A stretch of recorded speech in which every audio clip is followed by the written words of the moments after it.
G'day guys and welcome, my name's Michael and I am the Dead Aussie Gamer, here to share with you my tips, tricks, ideas and strategies for playing and running tabletop role-playing games. Today we are going to be talking about playing monstrous characters. Now, what is a monstrous character? Let's start by defining this.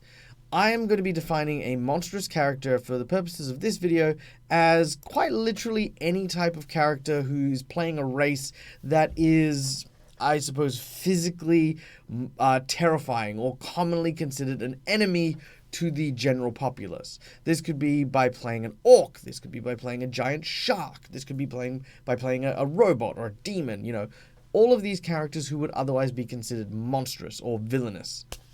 Now, there is a good way and a bad way to play monstrous characters, and having played so many of them in so many different shows, I wanted to share with you guys some of my thoughts on how to bring out the most of these terrifying but awesomely fun characters. So the first thing I've got to say is this. Actually, I can probably give this as an example. The reason why I play so many characters who are atypical, such as, for example, the Warforged, the Shah Khan, I've played a Minotaur, I've played a Dragonborn, the reason why I play these ones is because as characters, these races already stand out, right? And that's a fundamentally powerful tool. Because you don't actually require much to stand out because you yourself are a standout creature, it means that you as a role player can focus on the more subtle elements of your character. What makes you different? What makes you unique? What is it that your character's journey is going to lead you towards as you play this character? In the case of, say, my Shah Khan, which is a big, strong, very vicious creature. They're very proud, they're very stubborn, and they don't have really many qualms with eating people. That is what they are. Now, with that being already established, who am I as a Shah Khan can be explored. I don't need to sort of walk around going, "Oh, I'm going to eat you," because that's implied. I'm a big shark. Of course it's implied I'm walking around intimidating and eating people, right? In this case, I took my idea of the Shah Khan and I said, hey, what if instead of destroying things and being violent, what if my character was a builder? What if he loved to create things and hated that people always assumed he was going to break stuff? Maybe he himself was very ashamed about the fact that his big hands and his big muscles tended to be for breaking things. And it took him a while to learn how to do delicate tools and delicate, kind of work. And that became his character. That became the thing that was interesting about Jaggerjaw, I think even the most interesting thing about him, for those who watch the series Ghost of Saltmarsh, was Jaggerjaw was never really defined by how violent he was. He was actually defined by his romantic relationship with one of the other players, or one of the other player characters. He was defined by his loyalty to the captain. He was even defined by his reliability to his friends and people around him. None of it which had anything to do with the fact that he was a big shark, because I, as a role player, never felt the need to have to then explain to everyone, I'm a big shark, therefore. In that same vein, I took the same attitude with Flint, who was the character I played for Broken World Chronicles. Now, he was a Warforged cowboy. Warforgers are, of course, constructs who have been granted sentience. They have an understanding of the world around them and are struggling to live. Now, I didn't need to go into that because he is a Warforged. Instead, I focused on his idea of who he became afterwards. He escaped the cycle of life and death. When a Warforged gets to a certain age, they are scrapped before they become too sentient. He escaped that and started building himself up as a family person, mimicking a ranger on the lone prairie and eventually developing all those honorable traits that we see in those spaghetti western films.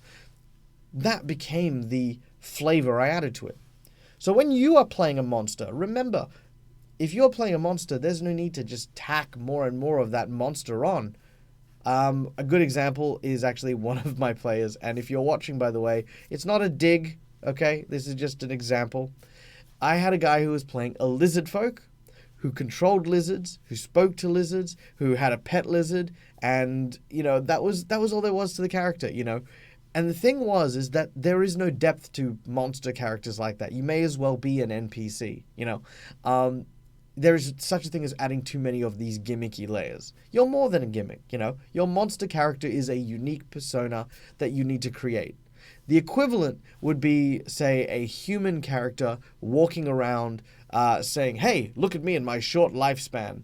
Indeed. And look at all these skills that I can learn very quickly because desperation and evolution have forced me to do this before I inevitably expire. Aha, look, a hamlet. Let us go there and meet these other humans. Hello, fellow human. We have the same face. You know, monsters don't do that. Humans don't do that. That's kind of what we want to be playing with, yeah? All right. The next bit of advice is if you are playing a monstrous character in a monstrous group, then you're fine. You will fit in like a glove.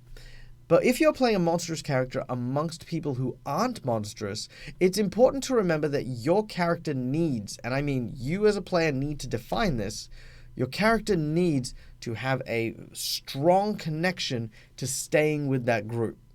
Because as soon as you play a monstrous character, you add a liability to that particular party. If that party wants to go through town unmolested by the guards or by monster hunters, that goes out the window as soon as you add a monster to that group. So they need to be willing to protect you. They need to be willing to hide you. They need to be willing to lie for you because of who you are.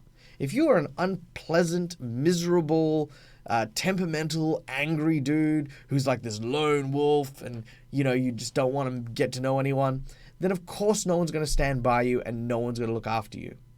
All the characters, I mean this hands down, all the characters that I've played that are monstrous have had the one thing in common, and that is all of them have been close to the group. They have been trying to be as friendly and as supportive as humanly possible, or as monstrously possible. The only exception to this, I suppose, was in Jormund Gale, who was the character I played for the Descent into Avernus game. Now, he was, at the start, very connected to a lot of people, but as the adventure went on, his ideals differed and he separated. When that happened, it took but an instant for him to be fractured and be thrown and cast away from the group. And that is exactly what happens, you know. It doesn't take much. It doesn't take long. As soon as the group gets to that point where it's you are not really part of what we're doing, your goals, your objectives, your persona are on completely different wavelengths, then 90% of the time the group is either A, struggling to just try and find a reason for you to stick around, or struggling to try and find a reason to get rid of you. So don't give them that opportunity. Always remain pleasant, always remain positive, and always work towards the group's end. And you'll be fine. You'll do great. You'll do fantastic. All right. The last thing I've got to give advice for playing monstrous characters, and this is probably my personal favorite element. If you're playing a monstrous character, don't just be mundane. Don't just talk in your normal voice and sort of be like, yes, my name is Dave and I am a robot. Yep, that's right, Robot Dave. You know, explore some stereotype voices. Play around with things. Even if you use your real voice and say you want to play a robot, get a plastic cup, put it over your mouth and try, you know, playing around with what you can sound like. Monstrous characters that sound different are always a lot more fun. And as someone who loves to play around with voices, it's a great opportunity for you to really practice and test out those skills, not only as a player, but eventually as a GM, when you eventually learn to use these as NPCs.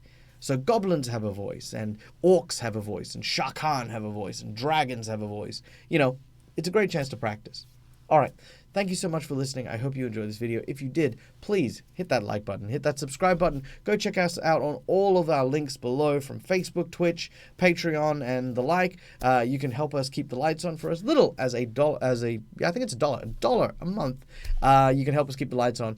And yeah, from me to you guys, till next time, game hard or die trying. Bye, guys.